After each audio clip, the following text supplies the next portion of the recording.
আপনারা দেখছেন press 24 channel.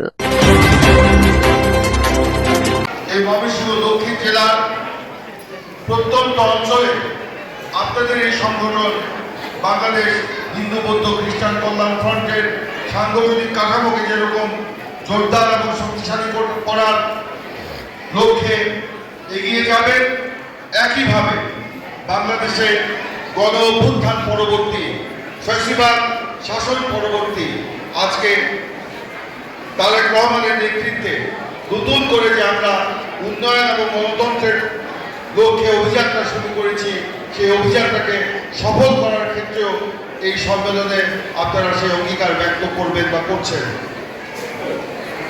আমরা সবাই জানি যে আমাদের এই ময়মনসিংহ শতাব্দীর পর শতাব্দী ধরে একটি সম্প্রীতির জনপদ হিসাবে গড়ে উঠেছে।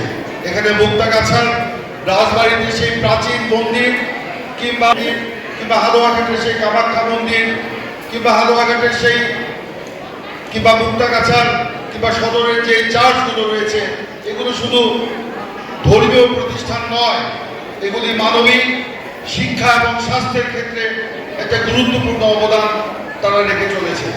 সেই কারণে আমি মনে করি এই আমাদের জনপদ এটা একটি ব্যতিক্রম ধর্মী একটি জনপদ। এখানে আমি আগেই বলেছি যে আমরা হিন্দু মুসলমান বৌদ্ধ খ্রিস্টান সকলে একে অপরের সুখ দুঃখে সাথী হয়ে আমরা চলি। কিছুক্ষণ আগে এখানে একজন বক্তা বলে গেছেন যে আমাদের এই অঞ্চলে কখনো সাম্প্রদায়িক দাঙ্গা হয় নাই। এটাকে আমরা ঘৃণা করি। কেন হয় নাই?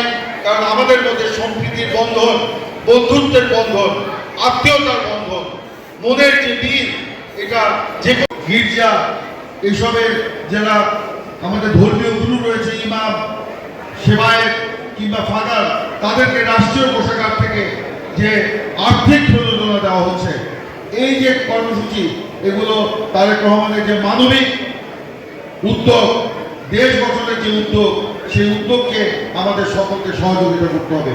এটা শুধুমাত্র কোনো সময় নাই তো একটু পরে জুমার নামাজ ময়মনসিংহ দক্ষিণ হিন্দু বৌদ্ধ খ্রিস্টান কল্যাণ ফ্রন্টের 3 বছর পরে সম্মেলন, দ্বিবার্ষিক সম্মেলন।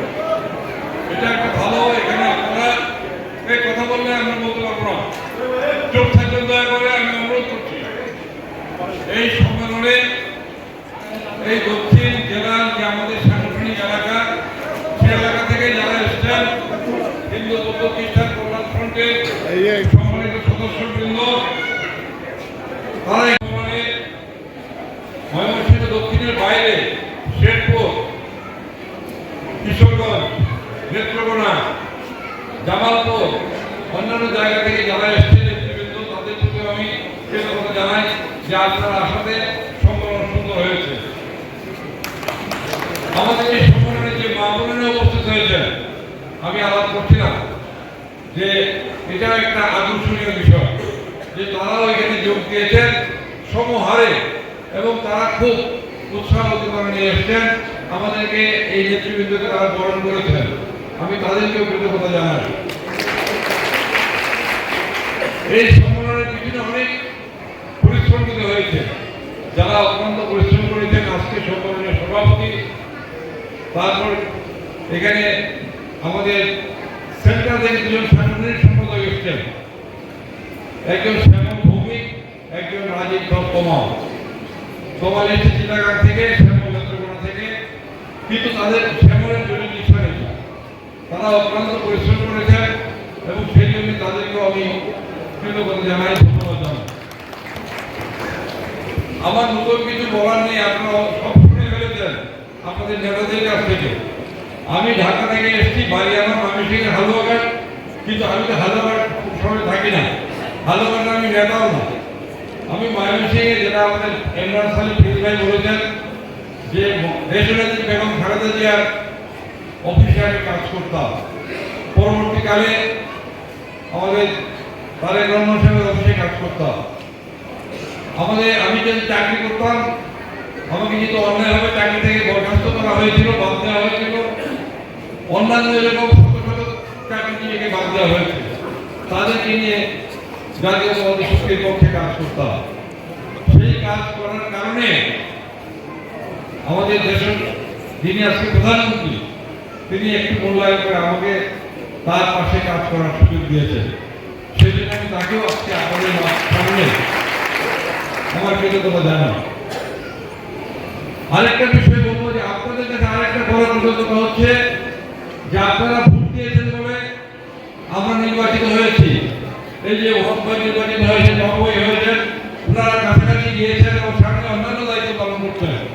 আপনারা যদি ভোট না দিতেন তাহলে আমাদের তারেক রহমান সাহেব তার সহযোগী হিসেবে কাজ করার আমাকে যে সুযোগ দিয়েছেন, আমার সেই সুযোগ আমি পেতে পারতাম না। নির্বাচিত হয়েছেন সেই তারেক রহমান, দেশের নেতা তারেক রহমান। তার পক্ষে এই যে উনি এখন বিভিন্ন লোক দিয়ে কাজ করাচ্ছে, মহাব্বইকে আমাদের ময়মনসিংহের যে রূপকার হিসেবে উন্নয়ন কর্তৃপক্ষের যে উনি চেয়ারম্যান করেছেন, সেটাও কিন্তু এই কাজেরই অংশ, এই নির্বাচনের অংশ। কাজে আপনারা এই সব কিছুর মধ্যে আপনারাও সম্পৃক্ত আছেন, আপনাদেরও পাওনা আছে, আপনাদের অধিকার আছে। আপনারা ভোট দিয়েছেন, এখন যারা নির্বাচিত হয়েছেন তাদের আপনাদেরকে দেখভাল করার পালা। আমি জানি হিন্দু, বৌদ্ধ, খ্রিস্টান খুব বেশি কিছু তারা চান না। তারা একটা জিনিস চান, নিরাপত্তা চান। তারা নিরাপত্তা নিশ্চিত করার কথা বলেছেন যে যদি কোথাও কিছু হয় তাৎক্ষণিকভাবে তাদেরকে জানাবে। তাদের কিন্তু খুব একটা লাভ হবে না। বিনা কারণে তাদেরকে বিব্রত করা আমি মনে করি ঠিক হবে। একটা বিষয় আছে, আপনার অনেক অভিযোগ আছে, থানায় গেলে মামলা মোকদ্দমা নিতে যায় না, বস্তুনিষ্ঠ মামলা না হলে নিতে না। আমি একসময় মামলা কাজ করতে জড়িত ছিলাম, আমি প্রশাসনে ছিলাম, আমি জানি ওসির কাছে গেলেই উনি মামলা নেবেন না। মামলাতে বস্তুনিষ্ঠ থাকতে হবে, মিথ্যা মামলা নেওয়া যাবে না, সেই নিয়ে যাবেন না। ছোটখাটো বিষয় নেতৃবৃন্দের মাধ্যমে সমাধান করার চেষ্টা করবেন, থানা কাজারি, কোর্ট কাজারি করবেন না। আমাদের প্রাচীন যে ঐতিহ্য, নিজেদের মধ্যে বসে অনেক কিছু মীমাংসা করা যায়। একটা বড় সমস্যা আছে জমি জমা নিয়ে। এটা আজকের সমস্যা না, বহুদিনের সমস্যা। একদিনে কেউ মিটমাট করতে পারবে না। তবে আমরা বিশ্বাস করি জমি জমার বিষয়টা জোর করে কিছু করা যাবে না। কাগজপত্র যে নিয়ম আছে জমি, সেই নিয়ম আইন না মেনে কিছু করা যাবে না। যদি কেউ আপনাদের উপরে জমি জমা নিয়ে কোনো অত্যাচার করে, অভিযোগ যদি আপনাদেরকে খারাপ অবস্থায় ফেলতে চায়, অবশ্যই নেতৃবৃন্দের সহযোগিতা নিতে হবে। না নিয়ে আগেই দৌড়ে গিয়ে মামলা মোকদ্দমা করে তখন তার কাছে গিয়ে বললেন যে ওখানে তো কিছু কাজ হলো না, মামলা নিতে চায় না, সেটা ঠিক হবে না। দেশটার সবাই মিলেমিশে চলতে হবে। আমি বিশ্বাস করি আমাদের প্রধানমন্ত্রী যে নির্দেশনা আমাদেরকে দিয়েছেন, ইতিমধ্যে ওনারা বলেছেন, এইগুলিতে কোনো রকম অন্যায় উল্লেখ করার সুযোগ থাকবে না। আপনারা অস্ত্রের সাধারণত কিনেছেন বা কিনে দেওয়া হয়েছে, এটা একটা ভালো উদ্যোগ, সবাই মিলে এটা করেছেন, এই জন্য আপনাদেরকে আমি ধন্যবাদ জানাই।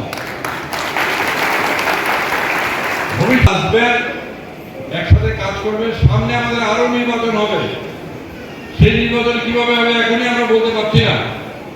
বিশেষ করে যখন জাতীয়তাবাদী দলের লোকেরা তাদের পক্ষে ভোট চাইবে, তারা যদি ভালো কাজ করে অবশ্যই তাদেরকে ভোট দেবেন, এটা আমার আজকে প্রার্থনা।